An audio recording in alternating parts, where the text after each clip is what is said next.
ఇక ఉన్నవాళ్ళు పోతే కొత్త వాళ్ళు రావాలి కదా అంటే టాప్ టు బాటమ్ కాదు Ravi, top to bottom booth committee నుంచి ఇవాళ మొత్తం అన్ని డిస్ట్రిక్ట్ కమిటీల దాకా అన్ని రద్దయినాయి. కేవలం ఒక స్టేట్ కమిటీ మాత్రమే ఫంక్షనల్ ఉంటుంది, ఎందుకంటే అది కూడా రీకాన్స్టిట్యూట్ చేయాల్సి ఉంటుంది తర్వాత. బట్ ఇప్పుడు ఎందుకు లైవ్ ఉంటుందంటే మేము మెంబర్షిప్ పర్యవేక్షించడానికి స్టేట్ లెవెల్ కమిటీ ఉండాలి కాబట్టి వారందరూ కూడా పర్యవేక్షణకు, అట్లాగే ఎన్నికలు ప్రతి నియోజకవర్గానికి అబ్జర్వర్లను కోఆర్డినేటర్లను కూడా నియమిస్తాం.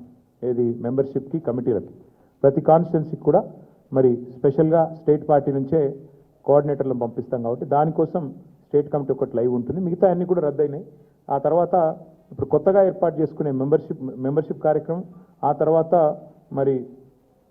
తర్వాత మళ్ళీ మనకి కమిటీలు, ఆ కమిటీల తర్వాత కొత్త జిల్లా పార్టీ అధ్యక్షులు, దానికి ఒక ఫార్మాట్ ఉంది.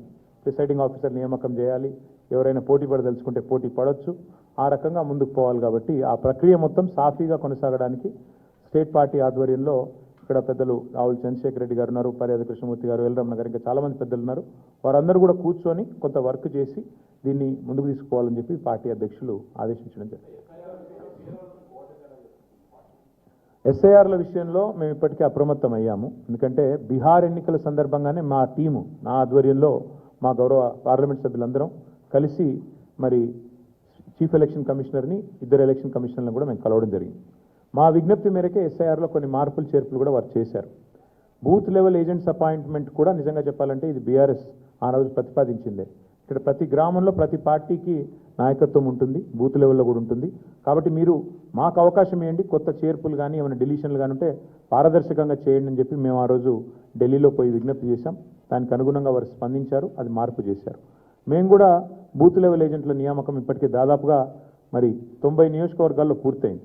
ఇక మిగతా ఒక 20-25 నియోజకవర్గాల్లో పూర్తి చేయాలి. అది కూడా రాబోయే 2-3 రోజుల్లో చేస్తాము. చేసి BLA అంటారు బూత్ లెవెల్ ఏజెంట్లు, అఫీషియల్గా BLO ఉంటారు బూత్ లెవెల్ ఆఫీసర్. వారితో సమన్వయం చేసుకుని పారదర్శకంగా ఈ ప్రక్రియ సాగడానికి మా పార్టీ వైపు నుంచి విజిలెంట్గా ఉండాలని చెప్పి మా పార్టీ అధ్యక్షులు సూచించారు. దానికి అనుగుణంగా ముందుకు నడుస్తాం.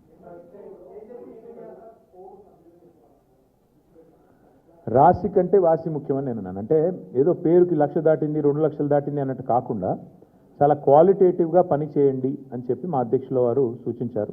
దానికి అనుగుణంగా మా ఆలోచన ఏమి అంటే తప్పకుండా ఎక్కువ ఎంత ఇప్పుడు నాకు రమణ గారికి పోటీ పెట్టుకొని ఆయన 1,00,000 అంటే నేను 1,10,000 అట్లా కాకుండా నిజంగా నికార్సుగా ఎంతైతే మెంబర్షిప్ జరుగుతుందో ఆ పద్ధతుల్లో చేయాలి.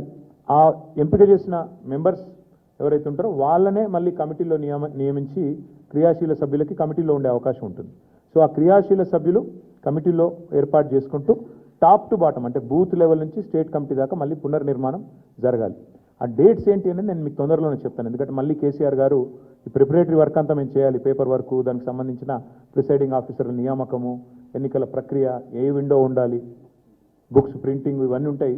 కాబట్టి దానికి కొంత సమయం కావాలి మాకు. అది అయిపోగానే వెంటనే కేసీఆర్ గారి ఆధ్వర్యంలో మరో సమావేశం జరుగుతుంది. బట్ ముఖ్యమైన నిర్ణయం ఈరోజు కమిటీలన్నీ రద్దయినాయి కాబట్టి కొత్త కమిటీల ఏర్పాటుకి ఇది మొదటి అడుగు ముందు పడ్డట్టు.